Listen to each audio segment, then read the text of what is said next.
Maybe you've never considered lavender as a culinary herb, but today I will go over some ways it is used in the kitchen. I will also talk about the benefits as a help for the nervous system. Hi, I'm Mary Bourne, traditional naturopath. I love sharing natural remedies with people. They've been around for hundreds, even thousands of years because they work, and they work on humans.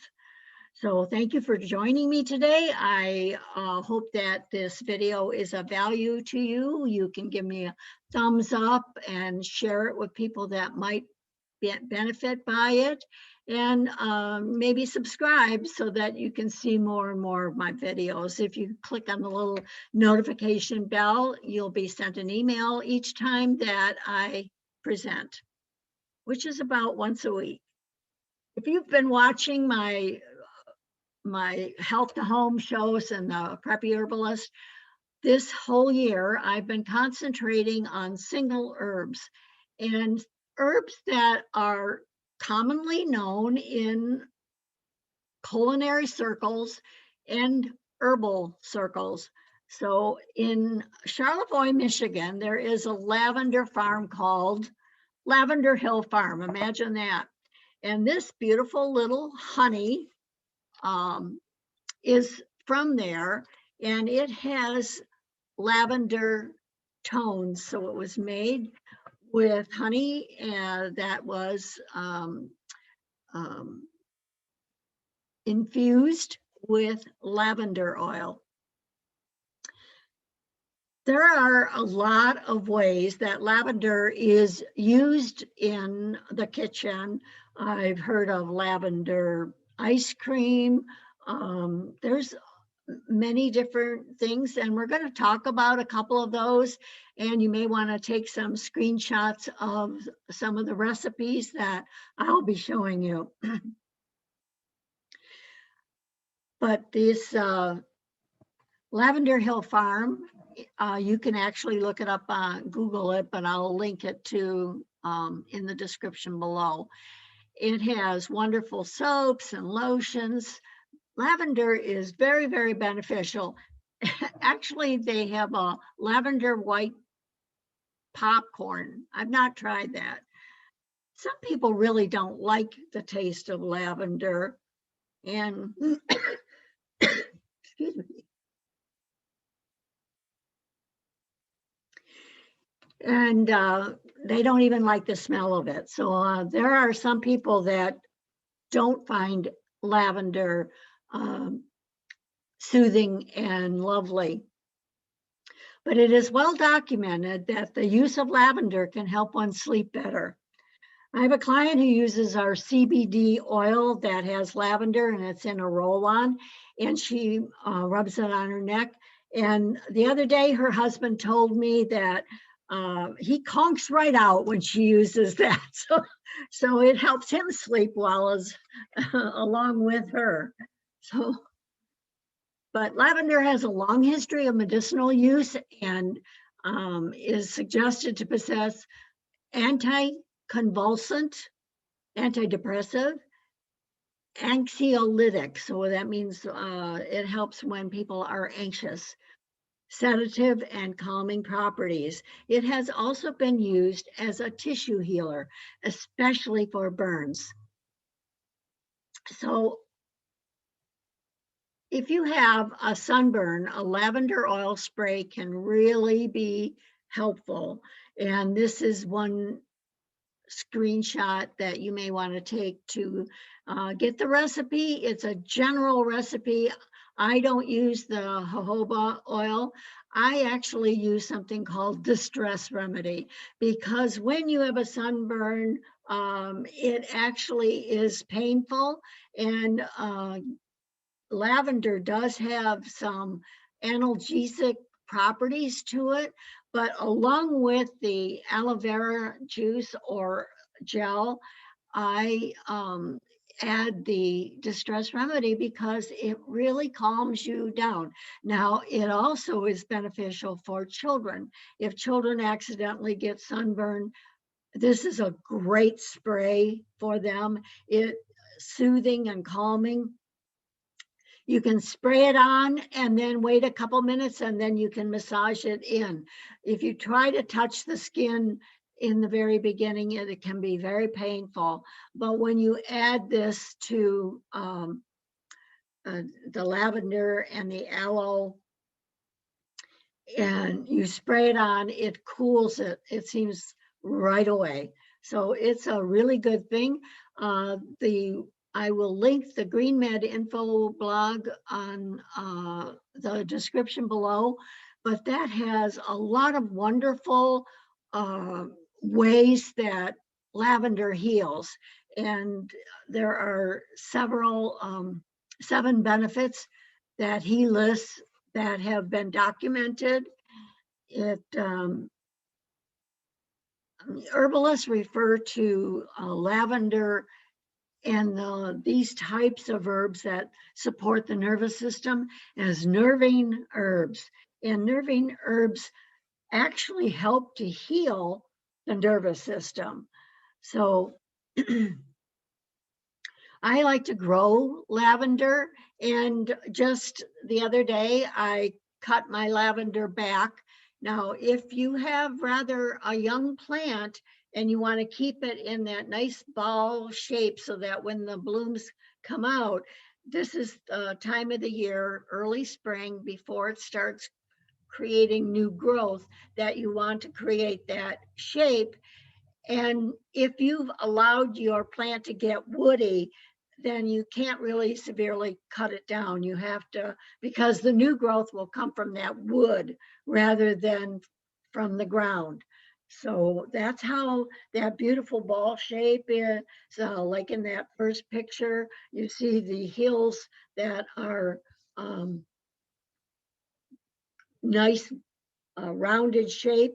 That's because they go in early spring and they create that shape. So you too can create a nice shape. You can also propagate lavender from cuttings. So you see that these are not deadwood. This is fresh. So in June, July, something like that, you could cut them off. And this is the large stem. You cut off these new sprigs from that stem. Then you take a knife and actually just scrape. You don't scrape hard, gently scrape the bark off. And then you can place it in potting soil and water it and cover it with a bag. And you do that for a couple, 3 weeks. Then you cut off a corner of the bag to allow more moisture to dissipate. And then eventually you cut the top off and remove the bag. And then you can gradually put it outside in the shade, in the cool spot, and let it continue growing. And then around late August, September, you can take it out of that temporary pot and separate them out and give some to friends, or you can pot it in several different areas. It really is a great way to create new plants. It's not very successful to propagate from seeds. I was gifted some seeds a couple of weeks ago, and I've been babying along. Still, I haven't seen any growth of it yet, but it takes a lot of dedication to do it from seed. But it's a great gift to give somebody, and you can even baby it along and gift it at Christmas time by bringing it in and continuing its growth in a sunny window. So lavender is actually considered a very safe herb. It's not one you'd want to make a meal out of. But there is a seasoning called Herb de Provence that is originated in southeastern region of France, where summertime herbs are plentiful and used in daily cooking. but only became familiar to America during the 1970s after Julia Child began teaching home chefs around the world about French cooking. At this time, commercial varieties of the mixture began popping up in grocery stores, making the herb mixture more accessible.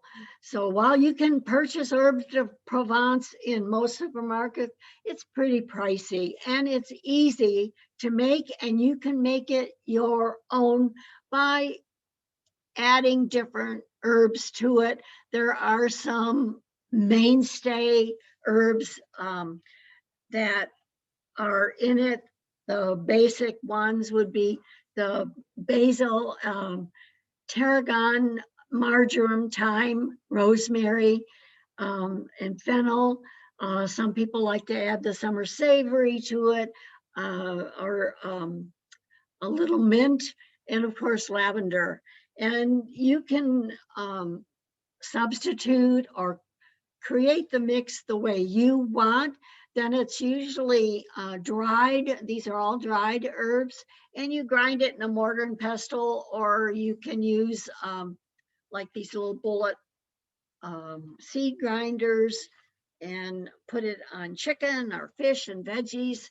It really adds a very complex taste to the chicken, and it differs from Italian because Italians are more simplified. Seasoning generally is maybe 3 or 4 seasonings like oregano, thyme, rosemary. Those are pretty classic. Of course, garlic in there, but those would be the classic Italian seasonings. So lavender is used as a seasoning as well. I also love to make lavender sachets. You gather the blooms, you cut them about 6 to 8 inches long, and strip off the bottom leaves, turn them upside down so the flower is at the bottom, and bundle them together. You can use a rubber band or twine, tie it together. I actually like to put mine in a paper bag and scrunch the paper bag around it while it's drying. You can poke holes in it to give it a little more air so it doesn't mold. But that that method has worked really well for me. You can, after a couple of months, you can shake it and the dried buds will end up in the bottom of the bag. And then you can use those to mortar and pestle. And then whatever is left on the bunches, you can put in a closet or make sachets with the top buds of it, adding a few of those loose buds.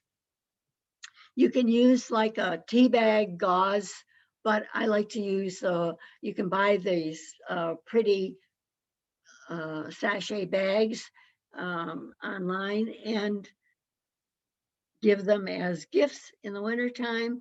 They actually repel moths very well. There's some substantiated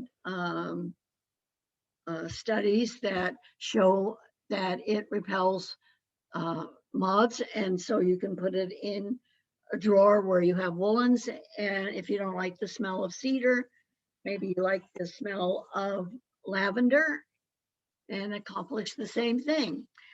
Well, years ago, I was at a conference and I had gotten a curling iron, was brand new, and the tip was half the size of the tip of the one I was used to using.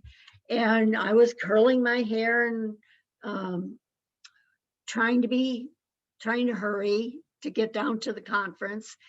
And yep, I burned myself.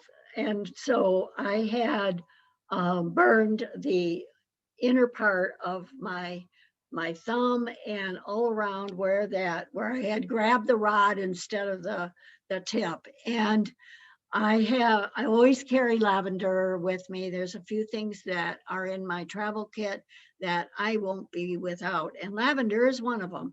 And so I dab some lavender. Lavender is one of the few essential oils that you can use directly on the skin. This is called neat. So it does not have to be diluted with a carrier oil or gel. You can actually put it right on the burn. And I massaged it in doing what's called a fast light stroking. So it's not a deep tissue rub. It's just a basic light massage. And you do that until you don't feel heat anymore. And once that dissipates, then I continued curling the rest of my hair. And the heat started to come back and I didn't want it to blister. So I applied the lavender again and did that. It takes maybe 2 minutes, but it seems like 10. Just kept rubbing and then the heat was gone and I went off to my conference. And about lunchtime, I noticed the heat was coming back. So that had been like 3 hours that I hadn't even thought about it. So I came up to my room and I applied the lavender and did the light stroking again. And that afternoon, my friend Kathy, who was with me at the conference, said, "How's your burn doing?" And I looked at, there was no redness. It never blistered. And so I love lavender. So I'll leave a link in the description below where you can get a 25% off of lavender, aloe gel, and even this lovely diffuser if you want to get a bargain. So the healing benefits is it relieves pain, surely did in my case, headache, backache, sunburn. So it's a really good thing, but it gets better because in some studies that I'll leave a link to, lavender is proven to relieve pain. In one study, 106 patients undergoing peripheral venous cannulation, that's called PVC, were divided into 2 groups. And PVC is a procedure in which a tube is placed inside a vein to draw blood or administer fluids. And it's a really big tube and it can be very painful. One group of patients received lavender aromatherapy. In other words, all they did was diffuse it in the room. And the other group received something that hinted like lavender, but wasn't true lavender. And after the PVC procedure, the pain scores of the lavender group were significantly lower than the placebo group. In addition, patient satisfaction was slightly higher in the lavender group. Kidney dialysis is another painful procedure that can cause patient anxiety during the insertion of dialysis needles. In a study from Iran, 34 hemodialysis patients were divided into 3 groups. And the first group received topical lavender essential oil during the insertion of their arterial needles for dialysis. Remember, it's antimicrobial as well. The second group received no intervention, and the third group received a water placebo. Pain intensity dropped 37% for the lavender group compared to the no intervention group and dropped 31% compared to the placebo group. So placebo, there's always, the in your head, you think you're gonna get relief. So there's always some achievement. And in a recent study in the Journal of Alternative Complementary Medicine, 100 patients aged 19 to 64 years with kidney stones were divided into 2 groups. One group received the standard treatment of 75 milligrams of a diclofenac sodium, a non-steroidal anti-inflammatory drug. The second group received lavender aromatherapy in addition to the diclofenac. Pain measured 30 minutes after the treatments was significantly lower in the group using lavender aromatherapy. So again, that's just diffusing the lavender in something like this where you have a water base and you drop 10 drops of lavender oil into it. And in this one, you can have it change colors. You can have it stop at a very cooling, calming color, or you can use it as a very light night light and put eucalyptus into it and breathe better during the night. So lavender and eucalyptus together may help you have a better sleep, especially if you are dealing with a lot of allergies. So aromatherapy is so easy. You just have to remember to plug it in and drop some lavender in it. And the next morning you can dump it out, have it all set up, and that night just plug it in and you're ready to go. So I hope that you spread the word about these wonderful herbs, that you keep learning about all of the herbs that I've talked about so far in these 3 months of 2021. I've talked about a lot of different ones, garlic and ginger and turmeric, and some of the things that you're familiar with that you use in your own kitchen, but don't even know that the benefits are there as well for better health. So if you have a specific question, I hope that you email me, Dr. Mary at bornforhealth.com. And if you enjoyed this video, you'll give me a thumbs up and like it, and perhaps comment on the section below. I love hearing from you, and share with other people so that they too can enjoy better health through herbs. And if you can share these different videos, that helps people feel better, more in control of their health rather than being subject to all of the misinformation that's out there. You can get control of your health by focusing on herbs and healthy eating, and make this the best spring ever. I hope that you get out there, enjoy all the beautiful flowers that are popping up all over, and enjoy a walk around and smell this beautiful spring day. So this is Dr. Mary for the Health of It.